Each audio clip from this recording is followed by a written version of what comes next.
On behalf of the Board of Trustees, I'd like to welcome you all to today's 2022 Fall Address. We've had so much to celebrate over the last year. We've welcomed our new president, President Gordon Jones, and are really excited about what we have in store, especially as we look at our vision for the future. We've been able to see a lot of our brand elements roll out, and we know that we have many more that are going to be coming out over this next year. I just want to express our gratitude on behalf of the board for all of the work that you as faculty and staff do throughout the year and the energy that you're bringing to this upcoming school year. Our opportunity to really make a difference in our growing community for all of our students day in and day out means the world to this broader community, and much appreciation from the board for all of the work that you do. I know we've got a great speaker lined up for you today and comments from our own President Gordon Jones. So thank you and enjoy today's program.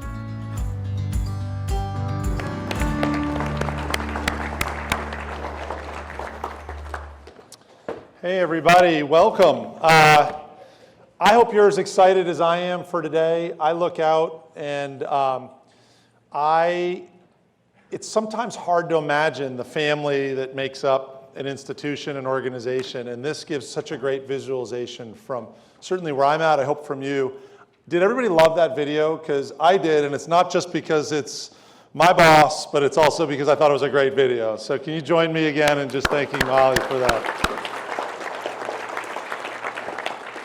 We are going to, this is both meant to be inspiring, hopefully a great kickoff. I think there's a story of CWI that we get to jointly share today, but it will be a couple different things we want to cover. And first and foremost, a couple groups that I want to shine light on and also continue to express appreciation. While this is a group that I know you are working across our whole institution, that looks like both a lot of facilities, it may look like different audiences.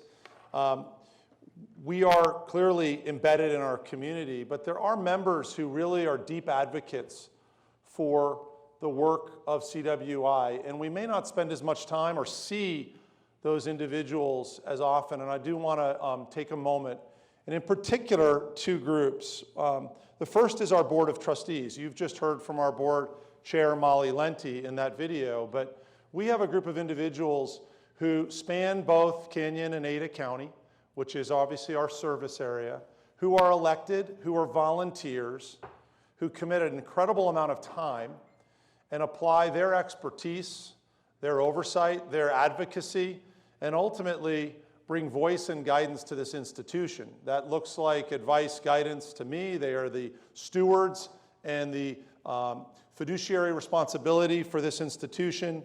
But I do think it is always worth taking a moment and acknowledging, while we do celebrate the work we all do here, those who are helping us in ways that we may not always see. So with that, we have two of our trustees here, Board Chair Molly Lenti and Board of Trustee member Jim Reams, out of our currently 4 trustees serving.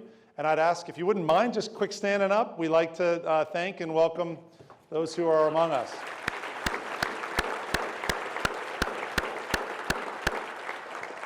Thank you. I also do want to shine light on another group of very important individuals, some of whom may be in this room. There's also a chance that many of them may not be. We have a foundation, and I don't expect everyone here to know the full governance or organizational structure of CWI, but let's put it this way. We have financial support that allows us to do the work that we get so excited every day to get up and do. That financial support comes from multiple sources. Some of that is our citizens through our legislators. Some of that is through our tax rolls. Some of that is through tuition students themselves are asked to put together. But there's also an entity called the Foundation. It's a group that's a separate but very highly aligned group to CWI. It's called, hence, the CWI Foundation. And they are receiving and stewards of and dispensing financial monies to support CWI activities that come from individuals, perhaps corporations or foundations themselves who want to support the work that you're doing in support of students. And that foundation is an integral part. Also, our advocates. They are volunteers on our board. They bring tremendous breadth of expertise, voice, and insight. And I do want to take a moment and acknowledge, I do not believe our board chair, Mike Pena, our incoming board chair, Mike Pena, our outgoing board chair, Ivan Castillo, and a number of members. But in the event there is any foundation members here, I'd love it if you'd stand up. And either way, could we also just express appreciation for the foundation board?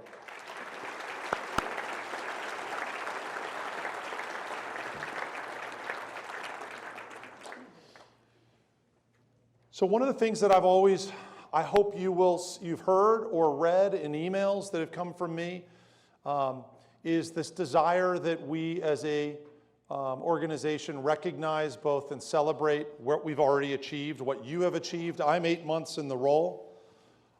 You all, for the most part, welcome newcomers if you're less than 8 months. I'm glad we're all together in this.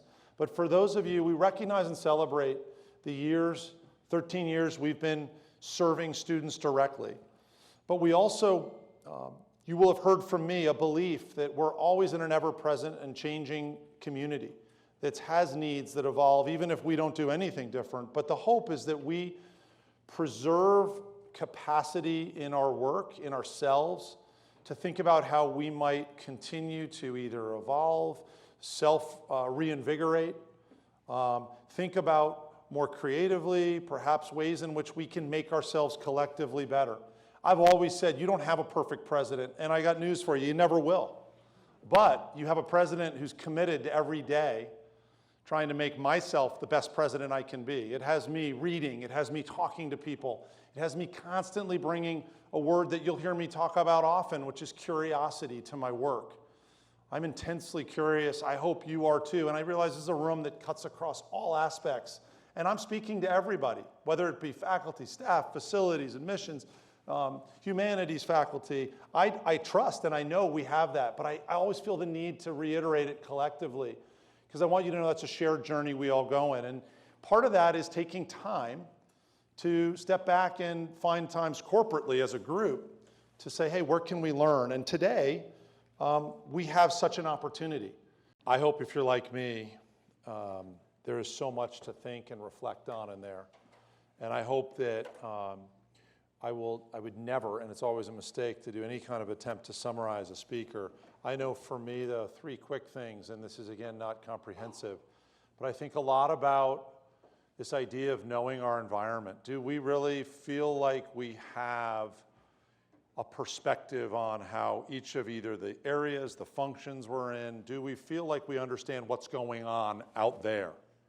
Not maybe in our own experience, we have expertise from our past work, but so much of what I'm hearing Dr. Fleming call out is also forward-looking and side-looking, not only backward-looking, which is important too. What are those changes you identify? I think there's some great stuff, right? And it's great to write down specific ideas. Hopefully, over the next day or two, you're also adapting maybe suggestions you see to think about how it fits in your area, if there are those. And I think the third, and I'm going to co-opt the chicken pig, but I'd like to be a community that commits, and you can determine what animal I'm referencing, but we commit to leading the change that we see. My fear is that, my personal fear for myself, for anybody, is that we decide at some point in our career to opt out on change. Man, I hear that was a great speaker, that's incredible, but I'm tired, or that requires me to have to revisit, reinvigorate. And I want to encourage, because we all face those moments. I've faced them, and I promise it's no different than when we might have been 18, 30, whatever energy level we're at in life. It's always better to keep going than to atrophy. And despite that, my kids still think I'm a dinosaur when it comes to technology, and I keep reminding them I'm the IT manager for my 93-year-old mother. So it goes, we all do have a lifespan, I will say that. But boy, variability of change. I counted my employers. This is my 11th organization. And I can't, I don't recommend change for change's sake, but wow, lots of different areas. You add to it life learning, right? I happen to have a spouse, I have 4 kids, volunteer, serve in different roles. So much of that we can bring, and I know this community is an incredibly rich community. It's probably a great time also now to transition. I want to take a brief moment, and maybe a little more than a moment, to celebrate some of you. What I love about employees, staff, those who've been here from the beginning, what I love about this is in many ways, it's quite honestly, if you're like me, I think it's a great chance to celebrate an individual or 2 or 3 or 5 or 10, but it's also a group celebration of us because we're inspired by our colleagues, I hope. I'm inspired by my colleagues, you all, and I love the opportunity to recognize some individuals, and at the same time, I hope those of us that are not being called up take pride in the fact that we have colleagues who are stepping forward, being acknowledged, and recognize that that is us. Because I'm a big believer at the end of the day, we're all wearing the same jersey, if you want to use it in a sports analogy. And it's got CWI on the front, and I coach youth sports. And I spend so much time with our youth talking about in a team sport environment how important it is for the front of the jersey, not the name on the back. When we lose that desire to say, I have to be the MVP myself, we can do some amazing things. And at the same time, I love it when we have that front of the jersey mindset, we get to celebrate individuals. So in some ways, it comes back around. So with that, I do want to step into, there'll be an employee recognition with staff and faculty, and then a recognition of those who've had tenure here. And to do that, I want to kick off, I would like to call up Mike Jensen, who's our staff Senate president. And Mike, I'd love to call you up. I like your tie, too. Thank you.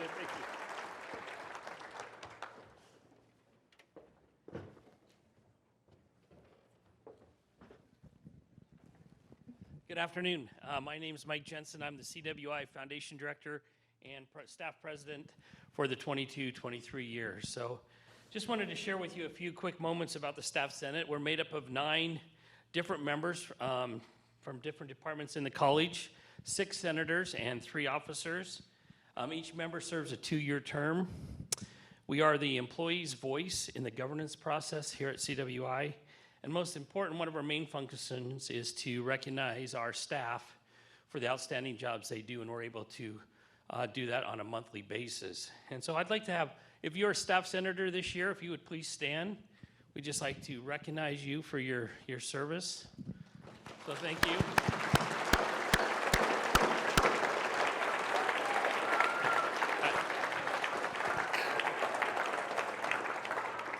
Thank you. We also would like to thank those who nominate our staff for the month. Without you, we wouldn't be able to recognize these wonderful people who bring so much desire, so much creativity to CWI. And so we'd like to thank you for that. If you'd like to ever nominate somebody for staff of the Senate, it's very easy. You just go to, I've got to put my glasses on so I can see. mycwi.edu, go to committees, and then on the Staff Senate page, there's a nomination form. Very easy. We'd love for you to share and share with us some of those things that you see staff do that make CWI what it is on there. We'd like to now, I think there's a slide that shows you all the staff of the month that were awarded last year. So if you are one of the staff of the month, could you please stand?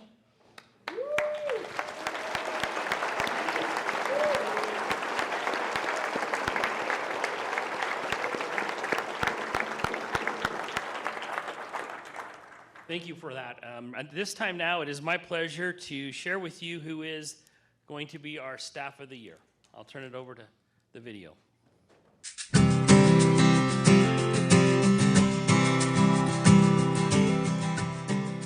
Staff recognition is so terribly important. Our staff just works so wonderfully hard. They're really identifying with our purpose here at CWI and our purpose statement. I think we have a culture of caring when it comes to specifically our student services working with students. I think you have to have a caring background and be able to live that, Patrick, the one student at a time, and that really speaks to our caring value of caring for others, caring for our students. Excellence is always a word that comes to mind. There's just not a person here that isn't striving for their best and to raise themselves and those they work with and their students to that level. But what I see that's exceptional often is the amount of caring, the personal connections, how they go the extra mile to ensure that those around them know that they care. I have a lot of guesses because we have a lot of strong individuals, but actually who it is, no, I have no idea. All right. Aw, I wondered if it was her. That's wonderful. Please tell me. And then and I can just look. And then what am I supposed to do? Just be excited? She definitely is deserving of this, and I can't think of a better person. So very, very proud to have worked alongside this person. Congratulations, Josie. Well deserved. Congratulations, Josie. I'm so excited. I'm just so excited. Josie, congratulations. I can't think of anybody more deserving of the Staff of the Year, Employee of the Year than you.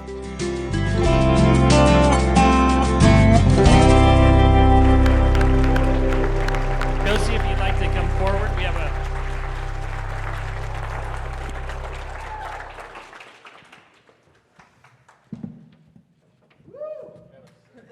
Josie, come here. Congrats. Here, why don't we come in front?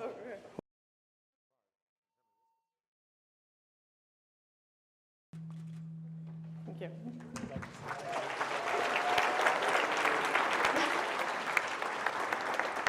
Well, this was a surprise to me. I've been at CWI since 2009, so I've been here a long time and know several of you.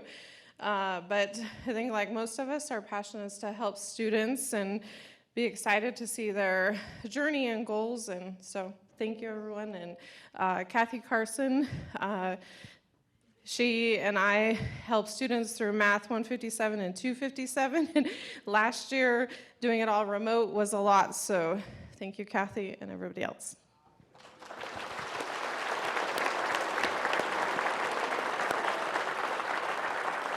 Congratulations again, Josie.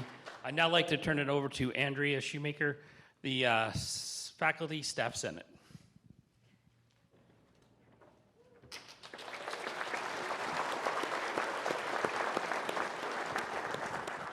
Am I hot? Am I hot? Am I hot? I'm hot. All right. I am the Faculty Senate President this year, incoming. The very first thing that I want to do is find Maya Kelly. Where is Maya? Maya, stand up. She's making a face. Let's give Maya a round of applause.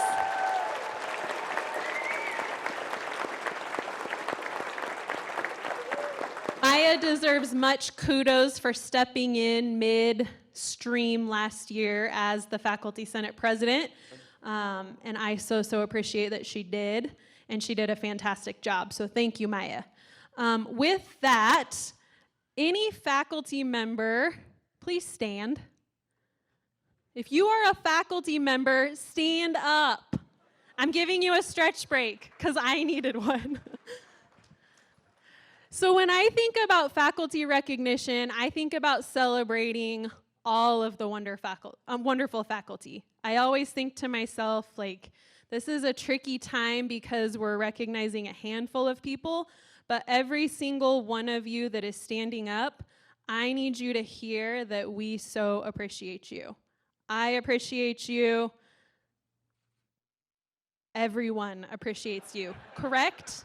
Am I right, those of you that are still sitting down? So thank you for being wonderful.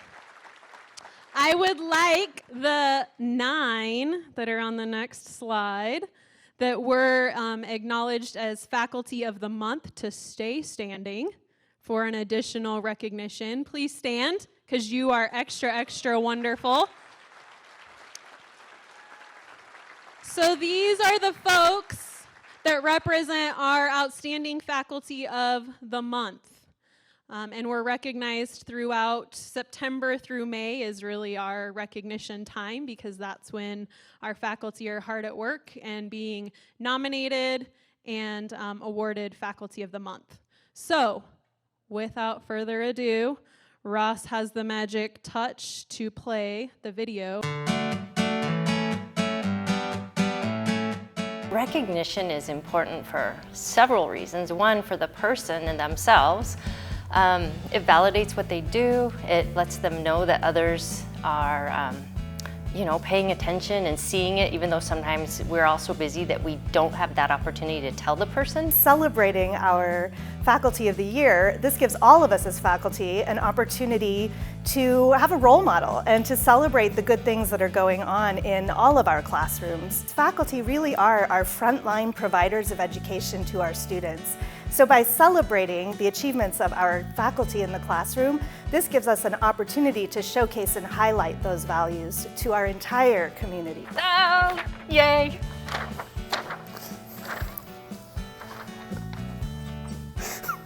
Guessed it. Such a well-deserved honor. I'm so fortunate to work with the philosophy faculty. There is not a more deserving member of the faculty at CWI than Mike Robinson. One of the absolute best faculty we have. It is someone who students rely on, students count on, faculty know they can turn to and count on. Students love him. Students leave CWI thinking about the classes they had with Mike Robinson. And I think that makes him a unique teacher, that makes him a special teacher, and certainly most deserving of this award. Michael is absolutely fantastic. He is adored by both students and faculty. Congratulations, Mike. You deserve this award more than anybody. It's just a delight working with you and getting to call you a friend. Congratulations, Mike Robinson. I am so thrilled that I have the chance to work with you at the College of Western Idaho. You are an amazing instructor.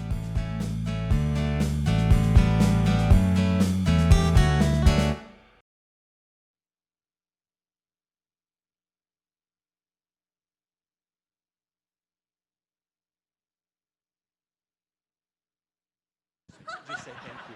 Thank you all very much. I really appreciate it. And now I get to invite Ryan up to talk about service awards, correct? Service awards. Hi, Ryan Herring, Vice President of HR, longtime listener, first-time caller. I'm really excited to be up here today to talk about those that are receiving their service awards this year. We have 72 people, 72 of your peers in this room receiving either their 5-year service award or their 10-year service award. The employees in this room, you are CWI's most valuable assets, so thank you.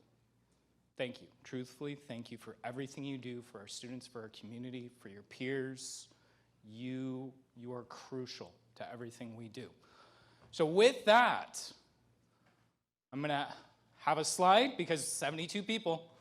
If I could get those that are receiving their 5-year service award to please stand up and stay standing.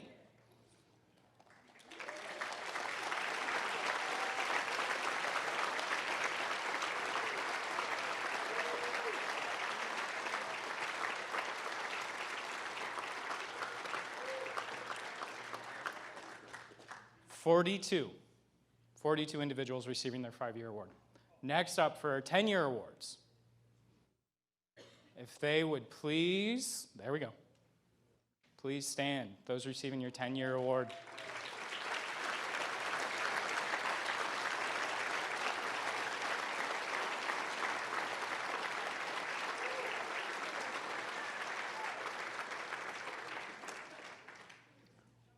Whether it's your second day, Tristan Lewis, or your 10-year anniversary or your 13-year anniversary, congratulations to all of you for reaching the milestone of the fall address. So please take a moment, congratulate each other, congratulate everyone.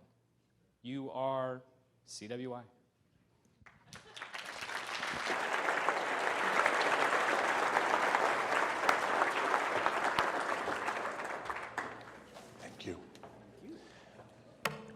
We don't get a chance to do a break, so I know everybody's just done some standing. Can we just stand one more time for about 20 seconds? Don't go anywhere unless, of course, you have to go somewhere. And then we're going to kick off the last part of our fall address with the fall address.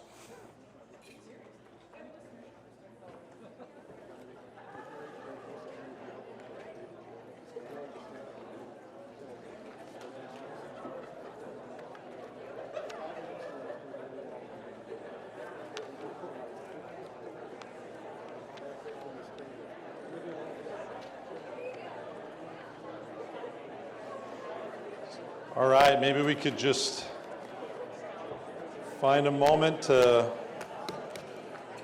grab your seats.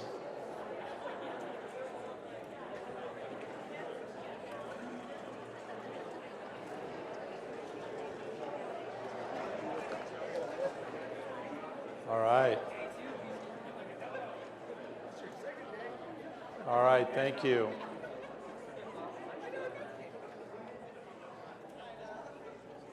Thank you.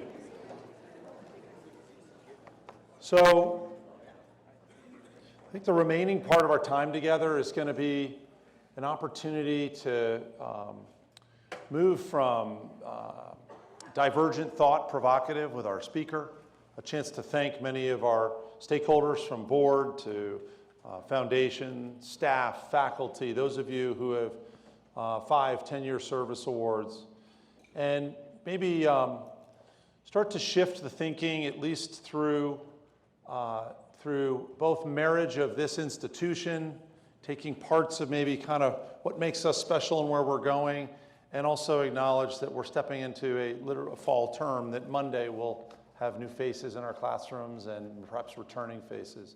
But before we do that, I believe, Ross, do we have a video that we will kick this off with? And then it's my privilege to share some remarks.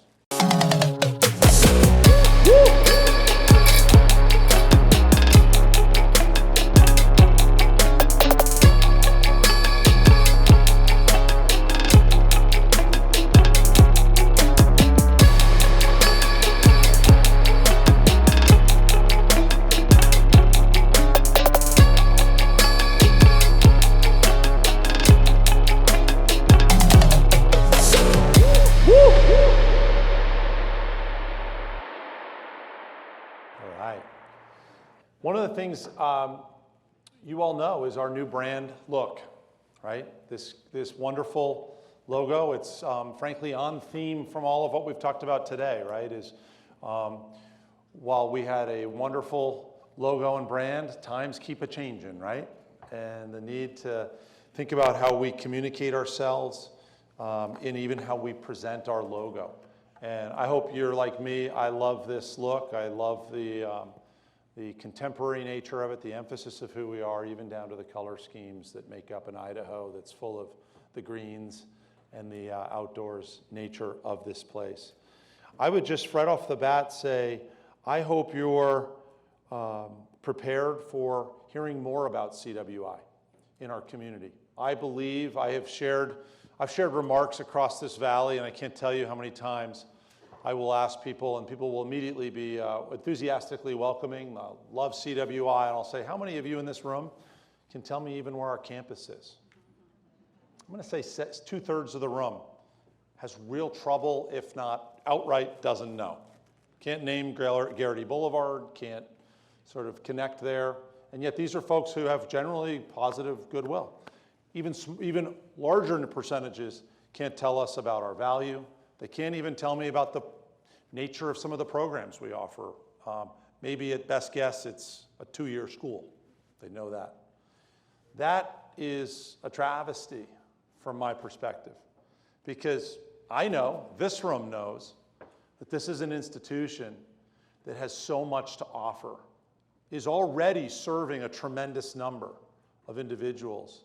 And yet, with that lack of precise awareness, I think it tells me we have incredible opportunity. And that's just a comment. I think you're going to see us more and more and more in the community. And some of it I know. It's just not, we have to sort of announce it in another week or two. Some of it's just going to be more general marketing. But I promise we're a place for smart people, and I want to make sure as many people know. Smart people defined as understanding the value, understanding what we offer and what we deliver.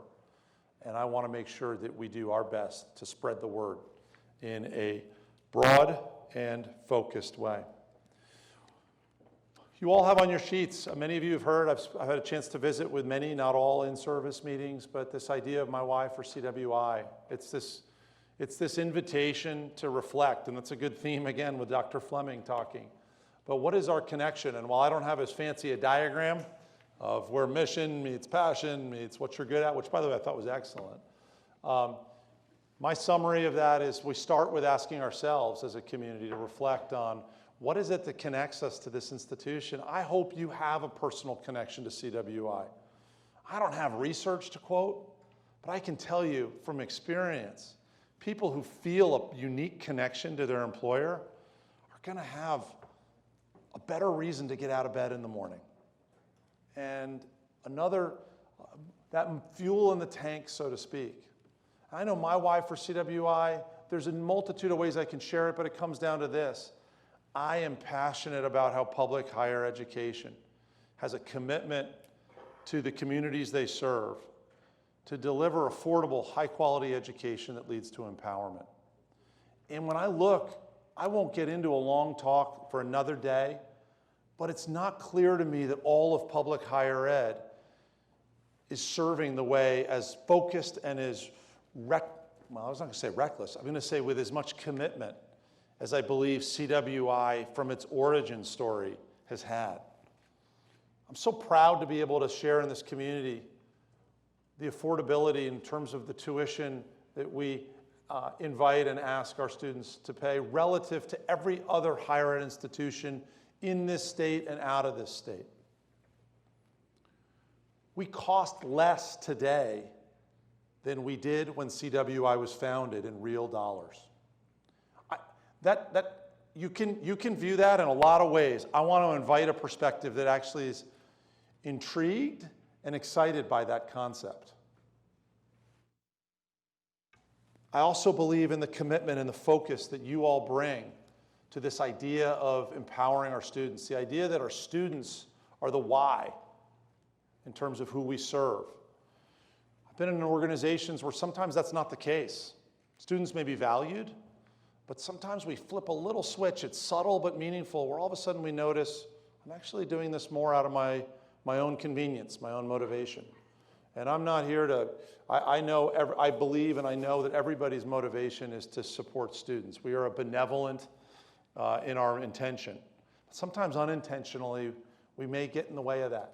And yet I know at a CWI, that marriage of affordability and empowerment is something that I think we've got more right than anything else. And I want to see if we can amplify and grow that.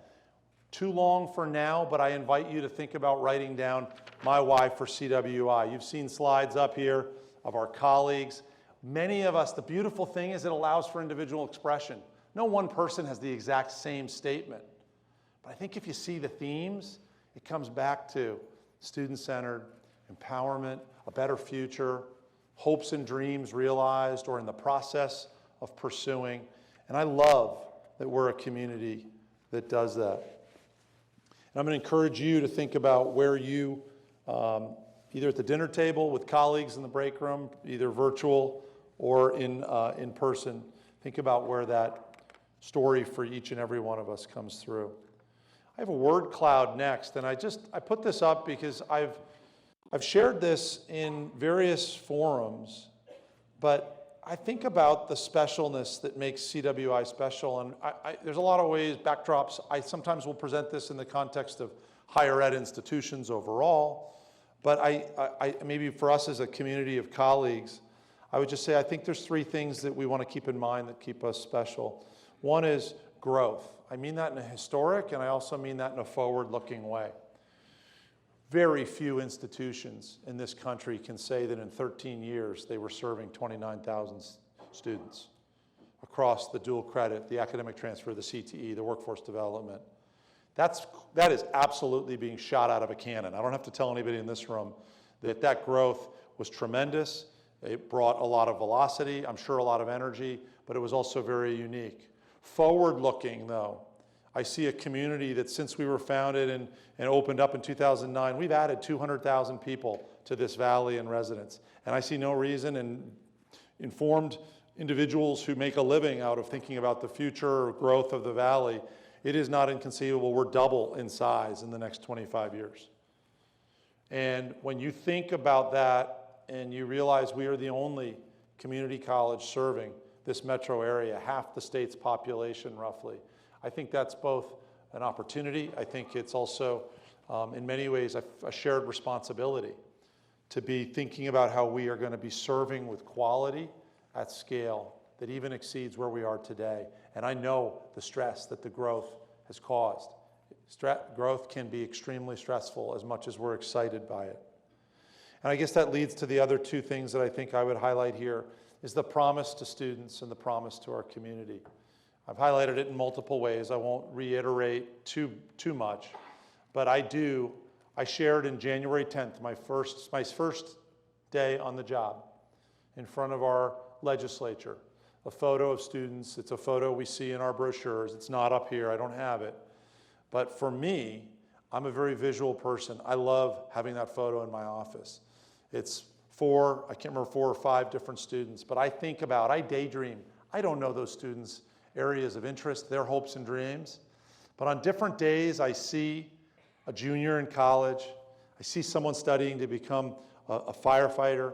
I see someone who's looking to pursue an interest they may have in our horticulture. I think about the breadth and depth of a history student. I think about all the different areas in which we are adding to our students. I don't have goosebumps right now, but I have had goosebumps before when I see that. And as an aside, I've taught high school algebra, geometry. I've taught marketing, business, small business, creative problem solving, design thinking, leadership. I love those student faces in the classrooms that I have had the privilege to be leading. That's a promise we have, and I hope that we continue to think about how we deliver that. And again, this word cloud covers some of that. Students of all different backgrounds, student ages, we are sitting right at the center of where the future is when it comes to our focus, right? All this, we just heard this from Dr. Fleming. I also think about the promise to community. We do have so many stakeholders that make up CWI, but when I meet with mayors, when I meet with employers, when I meet with just everyday parents who stop me, they may know I'm the president of CWI, just friends, and what I love about Idaho is people tend to ask you what you do last. They just want to meet you and know who you are. And sometimes they'll just say, hey, what would you do? What do we need? And I think of a community that does rely on us, that 1-to-7 ratio from Dr. Fleming, and I heard it for the first time here myself. But so much of that number is going to come from a CWI. I had lunch probably 3 months ago out in Caldwell-Nampa line at a TGI Fridays. I didn't even know we had those here. I moved in 2015, but there's apparently one either left or one that's coming to be more. But the server was really thrilled to see that I was affiliated with CWI and talked glowingly about 1, 2, 3, 4 of you, 5 of you. And it wasn't named, it wasn't specific, but shared with me how excited they were. At the same time, they told me they started at a different institution here in the Valley. And they also were talking about their future. In their case, it was going to be nursing. But they also talked about how prior attendance at another institution left them with $100,000 in debt. You know, and we've heard that story before. It's not new. But I turned to a state representative I was eating lunch with, and I said, what saddens me most is that's 10 or more years before that student will be in a position to buy a home, to perhaps make progress on other dreams and aspirations they have. And they're doing it right. They're going to be an incredible servant in the healthcare community. And while I don't have an answer for that student, I do come back to this promise to our community, ways in which we can be innovative in meeting needs. And ironically, one of these areas is a direct hit, and I did not know what Dr. Fleming was going to talk about, but this idea of how students are no longer working to pay for college. They go to work, they keep the paycheck, and that helps defray the cost of them pursuing their hopes and dreams. That model's coming. I'm seeing it and I hear it, and we'll be exploring as a community what that means for us. But more broadly, it's that promise to our community. As I turn inward to us and I move forward in slides, I would just say I want to invite, I'm a huge believer in mindset and culture, and I shared a few of those remarks up front, but I hope we're a community that stays curious. I commit to being that. I've said it before. I've learned at home that I'm not a perfect parent. I'm not a perfect spouse. I hear that often, but that's a different story. But I also know I'm relentlessly resilient in my desire to be better, and I don't let that get under my skin, hurt me, because I know my motive is to be better and to want to ultimately help the organizations I'm a part of. I hope you know that that's my commitment to this institution. This has never been about a position in my career and my career choices. I have a deep passion for students. I have a deep passion for working with colleagues who want to transform lives. And that's really my core why underneath is I love being in the people transformation. I love joining people as they look to transform their lives. That far out exceeds any paycheck. And I know many of you feel that same way, if not all of you. I hope, though, that we also preserve that willingness to opt in and continue to reinvent ourselves, challenge ourselves to think about how we go. But I do think we're entering an era as an institution. I'm going to be transparent with you. I think a lot of the growth of the first 10 years involved a lot of hard work from you all. But some of it, the way I hear stories, it predates my arrival, was students just showing up, driving into campus. They couldn't imagine. Well, I believe we're going to be entering an era where we're going to have to, ironically, fight's too strong of a word, but compete. Really try to tell people why we're distinctive, why we should be their choice. Not trying to fleece anybody at all. More because I'm worried about them being fleeced at other options, alternatives, choices. And I don't mean that from a motive standpoint. I'm not talking about any one instance. That could be a non-educational place. It could be anywhere. What I care about is people know what we represent. And I think we ought to be thinking about how we each get as good as we can get, because I think the future is going to call for that from us. And I'm going to keep it at a conceptual level, because I think it's really a call to each and every one of us, this idea of a call to action. We do have work to do. I think about innovation. And I don't have answers. I have answers to things I think about, constituents I'm working with, but I also respect your expertise. And I would invite you to think about where can we reflect upon what empowerment looks like, where might we have alliances, where might we create competitive advantage. And competitive advantage is kind of it's kind of a corporate term, but what it really means is how do we do what we do in a way that makes it distinctive, that maybe others can't replicate, not because we're trying to keep people down, but because how we do what we do, our culture, our posture, allows us to kind of approach and meet the individuals we serve uniquely and arguably better than others are able to. And that's a call that I share with you. I want to move now into this roadmap, and I want to share with you a little more details. So some of the information on the slides will be a little more voluminous. I hope you're able to hang with it. I realize we're starting to run up towards the end, and it's never good to put lots of details at the end, but I owe it to you as my colleagues to share and give you insight into where we are in a couple of things, and most importantly, our strategic plan. Why do we do strategic plans? We do them because ultimately, working in concert together to serve 29,000 people, or for that matter, a future where we have 60,000 students. It may be obvious, it may not be, but it takes coordinated action.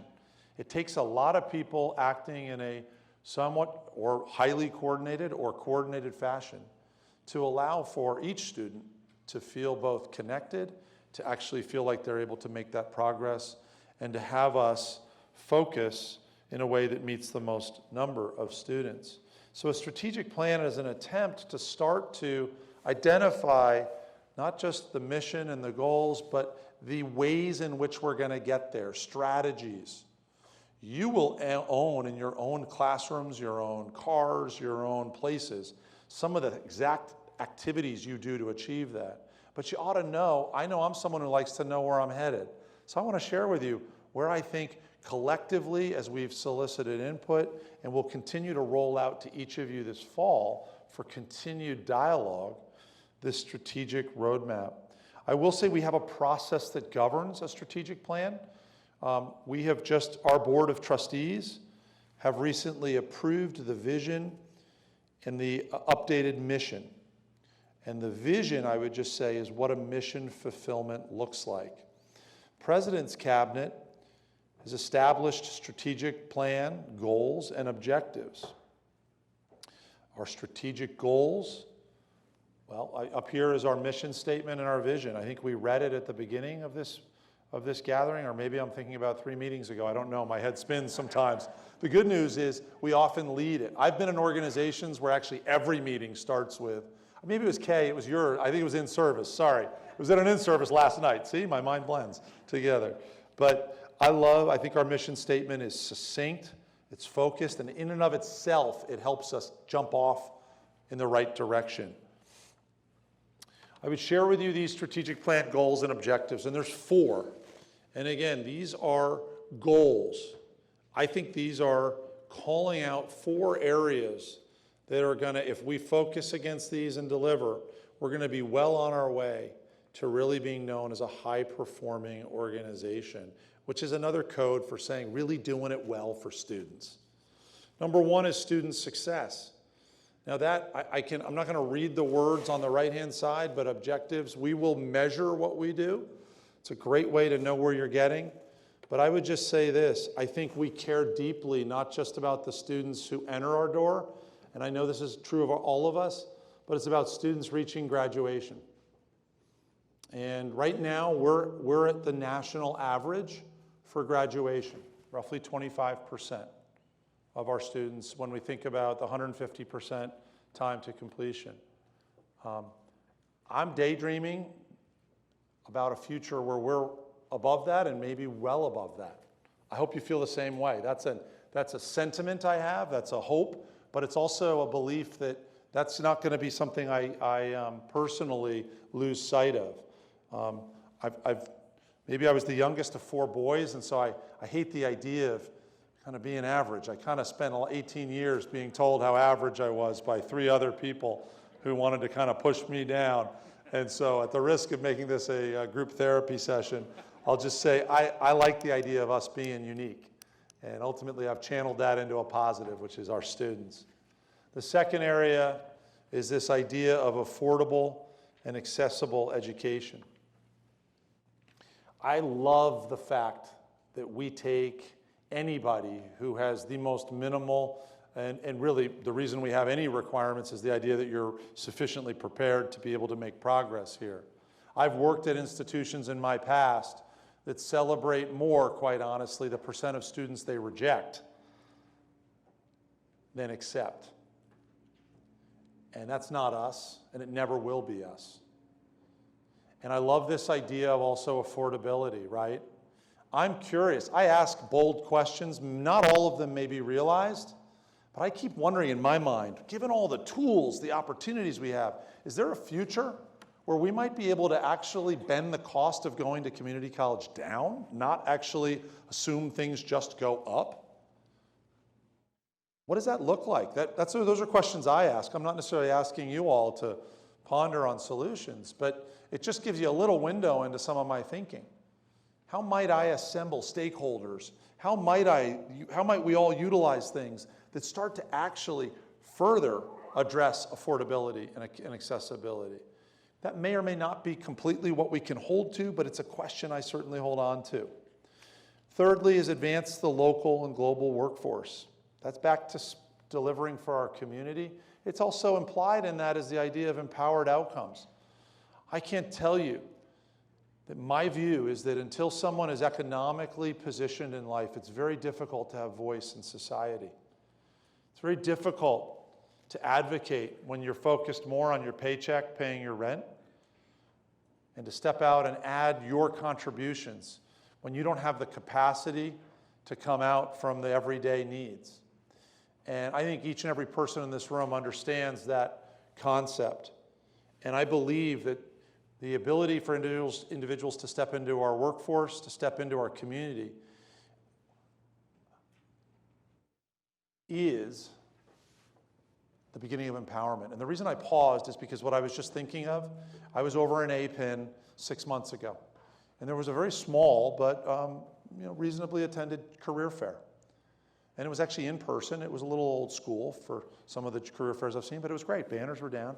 And I walked around and I said to several employers, one of whom I'd never heard of, Williams Energy. I said, who's Williams? I said, who are you? I've never heard of you. Not that I know everybody. I said, who are you? Oh, we're the main gas pipeline that goes from New Orleans up to Canada. Intermountain Gas taps into that.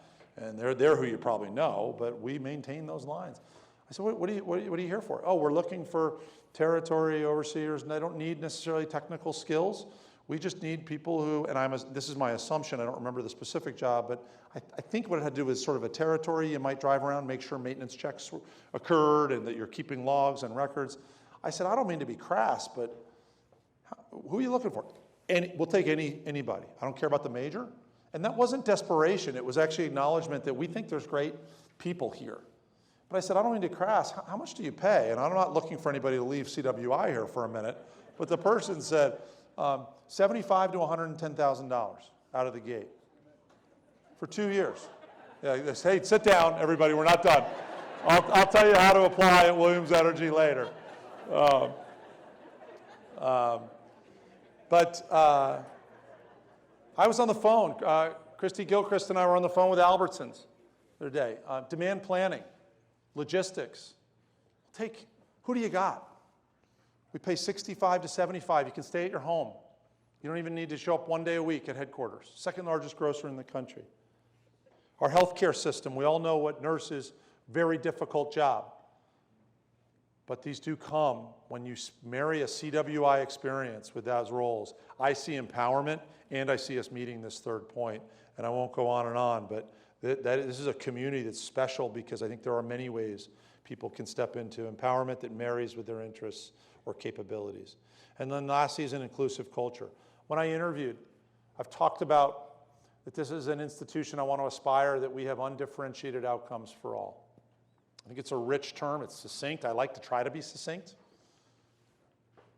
But I think it's a place where I want to see whether you're a refugee who English is not your first language, landed here, whether you're an individual who's first in their family, whether you've come out of a really good home or school situation or not so good. I want to see how we strive to be able to share with pride that this is a place where economic and social mobility occurs for all. And I don't mean to be too idealistic, but I will be for a minute. I think this is actually a future where the work we do will not just lead to individual dreams and hopes, but it's going to lead to better citizens. It's going to lead to the stability and the productivity.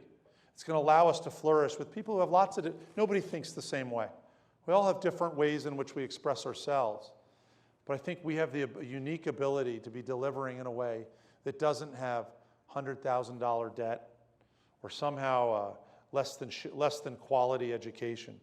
And that's what, to me, on the student side and on our own employee side, the idea of high-performing organization that is a culture of engagement, respect, accountability.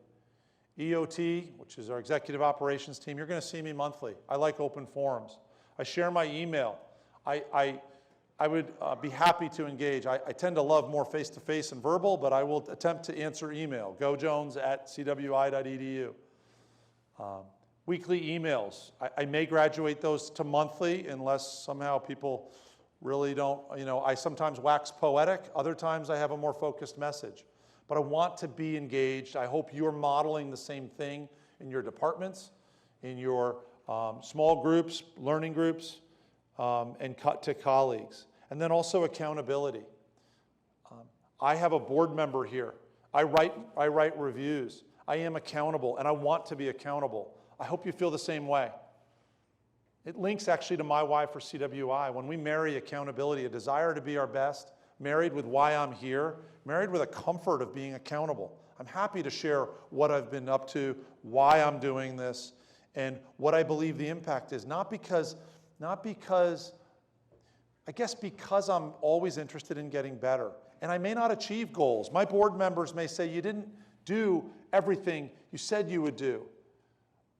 I hope I have a culture where that was actually less important than knowing, did I have the strategic focus? Did I have a good thesis on what I was trying to do? We read that result, and then we course correct.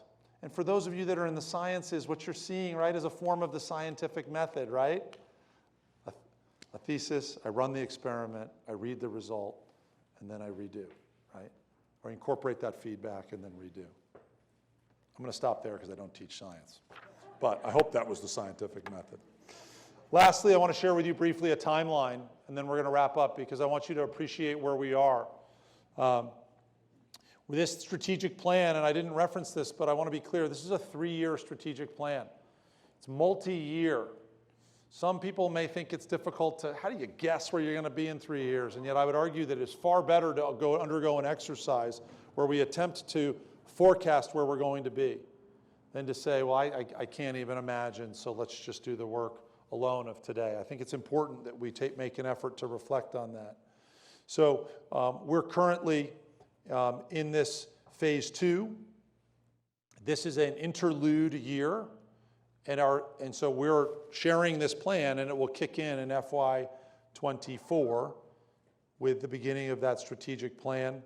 This is both a document that we use, it's a document we share with our accreditation agencies, NWCCU, and ones that we share with our stakeholders, our State Board of Education and others. I hope I didn't drag the energy level down, but sometimes you gotta kind of cover the substance of this. I know that 100 yards away there's kids riding waves in the back and parents, and I know that there's kids and parents playing bowling and other things. So it's always an interesting venue to be focused on things that are a little more specific to suits and talking about where we are. But what does it all roll up to? I think it rolls up for me. I come back to a fall semester that starts Monday. It's the next step in the journey. My kids ask me, how can I be this or that and long-term looking? And I say, just start with today. Start with tomorrow. And at the risk of not being a perfect parent, I hope that's good advice. But I would just share with you, I wish you the best for this fall. I hope you work hard to preserve some capacity to think longer term, to be able to incorporate what a Dr. Fleming, I think it's always interesting to have speakers, but I'm a substance person. I don't want this to be entertainment when Dr. Fleming comes here. I would like to be engaging, but I don't want to be an entertainer. I want to be a colleague to you. I want to be an advocate for this institution, relentlessly focused on helping us walk a journey together towards excellence, continued adaptation, serving this community, relentlessly trying to promote those individuals who are here. I hope you know you have that in my intention, and hopefully you feel that as a leader, hearing me say that that's my commitment to you. But I know it's going to be a shared journey. It's going to be one that will get nowhere in the absence of collective buy-in, and I invite that from each of you. I hope it's a message that you find reassuring, because we're not always together. I hope that Monday you step forward with the energy and enthusiasm I know you have. If there's any way that we can be of service, either of counsel, advice, if there's some sort of blockage, may we attempt to step into that. Certainly happy to be invited. We'll do our best. I'm not a perfect president, but I do commit to trying to get better each day. I thank you. I hope you have a great fall. I look forward to seeing you around the halls, the buildings, perhaps in the grocery store or via email. But thank you for what you're doing. I can't thank you enough. And it's going to be a great journey. I'm 8 months in on hopefully a long time. So thank you very much.